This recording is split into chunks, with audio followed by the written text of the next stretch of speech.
సిద్దిపేట జిల్లా కొండపాక మండలం దుద్దెడ గ్రామంలో శ్రీ వేణుగోపాల సహిత వెంకటేశ్వర స్వామి దేవాలయం 39వ వార్షికోత్సవ వేడుకలు కన్నుల పండుగగా కొనసాగాయి.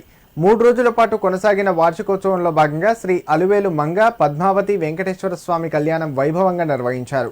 కళ్యాణంలో కన్యాదాతలుగా మంచాల విజయలక్ష్మి శ్రీనివాస్, మంచాల పద్మ కృష్ణమూర్తిలు వ్యవహరించారు.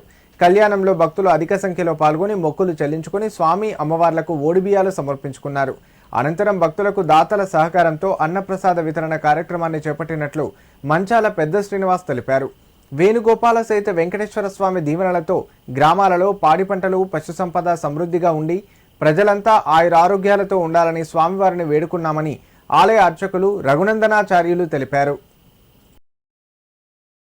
దుద్దెడ గ్రామంలో వెలిసిన శ్రీ వేణుగోపాల స్వామి ఆలయము చాలా పురాతనమైనది. 39 సంవత్సరాల క్రితము ఈ వేణుగోపాల స్వామి ప్రాంగణంలో శ్రీ వెంకటేశ్వర ఆలయం శ్రీ మదనానంద సరస్వతి వారి చేతుల మీదుగా ప్రతిష్టాపన చేయబడినది. ఇప్పుడు 39వ వార్షికోత్సవం ఈరోజు దుద్దెడ గ్రామంలో 3 రోజుల పాటు కన్నుల పండుగగా వివిధ కార్యక్రమాలు జరిగినవి. ఈరోజు చివరి రోజు శ్రీ వెంకటేశ్వర కళ్యాణం అత్యంత వైభవపేతంగా గ్రామస్తులందరి సమక్షంలో చాలా వైభవంగా జరిగింది. ఇటు కార్యక్రమానికి దుద్దెడ గ్రామ ప్రజలే కాక చుట్టుముట్టు ప్రజలు కూడా విచ్చేసి స్వామివారి అనుగ్రహానికి పాత్రులైనందుకు సంతోషిస్తున్నాము.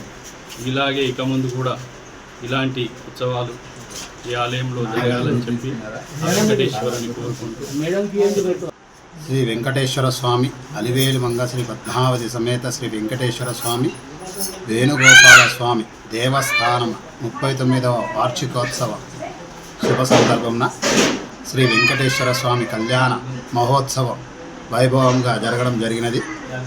కావున దుద్దెడ గ్రామ నివాసస్తులు భక్తులు అధిక సంఖ్యలో విచ్చేసి స్వామివారి కృపకు పాత్రులు అనుగ్రహ కృపకు పాత్రులు అయినారని శ్రీ వేణుగోపాల స్వామి వెంకటేశ్వర స్వామి అనుగ్రహ కృపా కటాక్ష సిద్ధి ఎప్పుడు ఎల్లవేళలా శ్రీ దుద్దెడ గ్రామ నివాసస్తుల మీద ఎల్లవేళలా కలగాలని ఆశిస్తున్నా.